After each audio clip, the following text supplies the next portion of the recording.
It's a subject we like to avoid during holiday visits with families. Politics and the struggle caused by opposing political views is often divisive and destructive to close relationships. Jesus was born into a world full of drama, corruption, and power struggles, and yet God used all of it to fulfill His plan. I'm Brent, and this is episode 68 of the Bible Unplugged. We look at the political landscape leading up to the birth of Jesus and how God directed and molded nations and political leaders to fulfill divine will. Please take a minute to look at the show notes for this episode at powerloveandmiracles.com. The book of Luke, chapter 2, opens with these familiar words. Now it happened in those days, a decree went out from Caesar Augustus that all the world should be enrolled.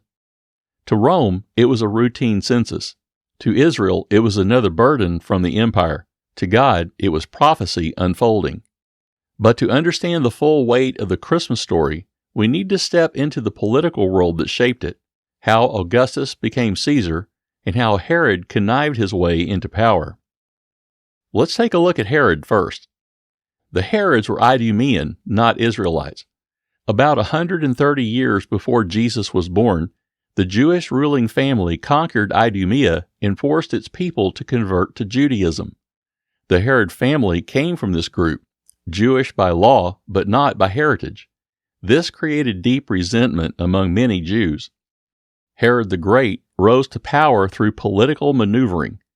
Herod's father supported Julius Caesar in earlier conflicts, gaining Rome's favor. When Julius Caesar was assassinated, the Roman world plunged into civil war. Herod bet strategically on Mark Antony, one of Rome's new power players. Herod and Mark Antony became political allies. Antony admired Herod's loyalty and military skill. In 40 BC, Antony, with the approval of the Roman Senate, officially named Herod King of the Jews. This title didn't mean the people wanted him, it meant Rome wanted him. It secured Judea as a Roman client kingdom and cemented Israel's hatred for Herod. Cleopatra VII, Queen of Egypt and Antony's lover, disliked the Herods. She pressured Antony to give her territories along the Judean border, and Antony did. This made Herod's position more fragile, forcing him to balance loyalty to Antony with the need to survive Cleopatra's ambitions. In 31 BC, Antony and Cleopatra were defeated by Octavian, who was later known as Caesar Augustus. Herod did the unthinkable. He went to Augustus personally. He admitted his loyalty to Antony, but claimed he would be just as loyal to Augustus if he was allowed to stay king. Augustus was so impressed that he confirmed Herod's title, King of the Jews. So, by the time Jesus was born, Herod ruled only because Rome allowed it. Why does this matter for Christmas? Herod was not a biblical king, he was a Roman-installed political survivor.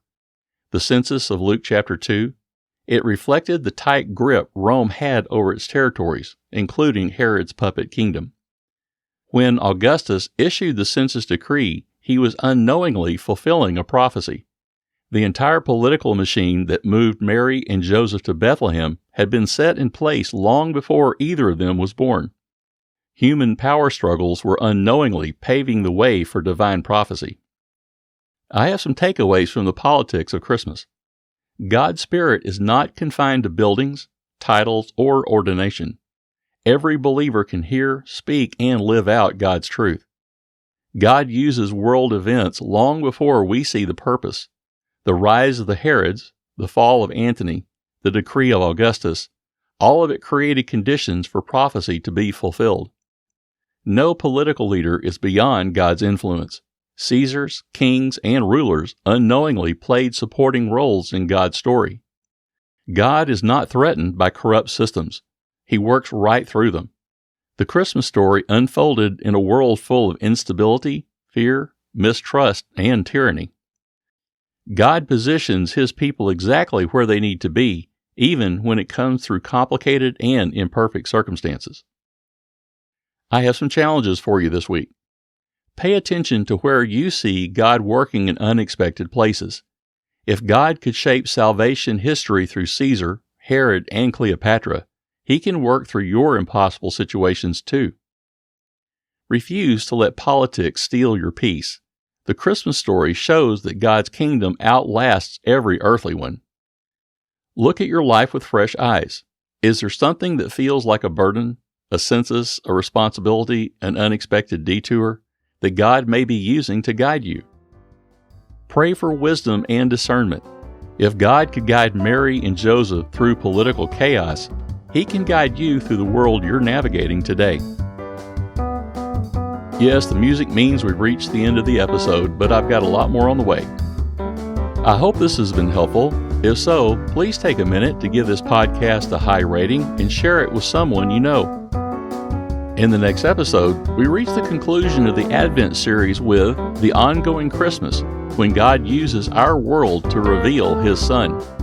I have a devotional series for the Christmas season and a book series, Saints, Sinners, and Scandals, the real story of Jesus' birth. Both are available at powerloveandmiracles.com. My prayer for you is that the upheaval and uncertainty of this world would take a back seat to the providence and power that God wants to reveal to and through you. Have a blessed week. Just to let you know, all opinions are my own. If you agree, keep listening. If you don't, keep listening. I know I have some good stuff here for you. All Bible quotations come from the World English Bible, which is a public domain work. Our show theme song is Awesome Call by Kevin MacLeod and is available under Creative Commons license. The content of this podcast is copyrighted 2025 by J. Brent Eaton, and this has been a Power, Love, and Miracles production.